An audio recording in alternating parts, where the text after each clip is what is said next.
सुनहरी रोशनी से भरे परीलोक की हवा में मधुर संगीत गूंज रहा था।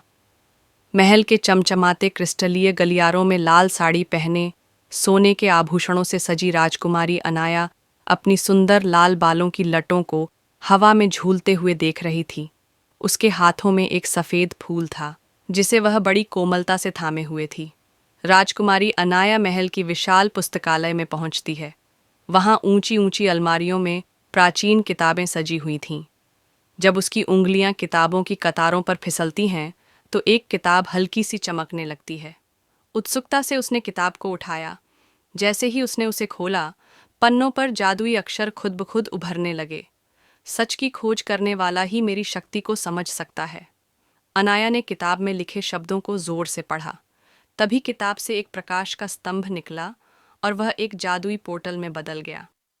चारों ओर हलचल मच गई और एक गूंजती हुई आवाज आई, आगे बढ़ो, सच्चाई और साहस को साबित करो। अनाया ने बिना झिझक पोर्टल में कदम रखा। खुद को उसने एक अद्भुत जंगल में पाया, जहां सब कुछ जमी हुई स्थिति में था। पक्षी हवा में रुके हुए थे और झरने बर्फ की रेखाओं में बदल गए थे।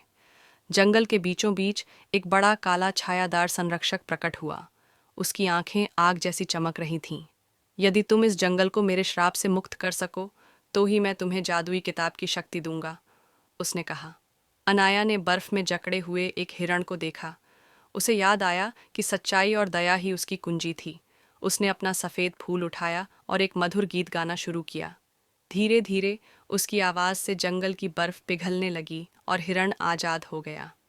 जंगल अब जीवित हो चुका था। संरक्षक अब एक वृद्ध व्यक्ति में बदल गया। वह झुकते हुए बोला, तुमने अपनी करुणा और साहस से यह साबित कर दिया है कि तुम योग्य हो। अब यह किताब तुम्हारी है। किताब हवा में तैरने लगी और उससे प्रकाश की किरणें फैलने लगीं।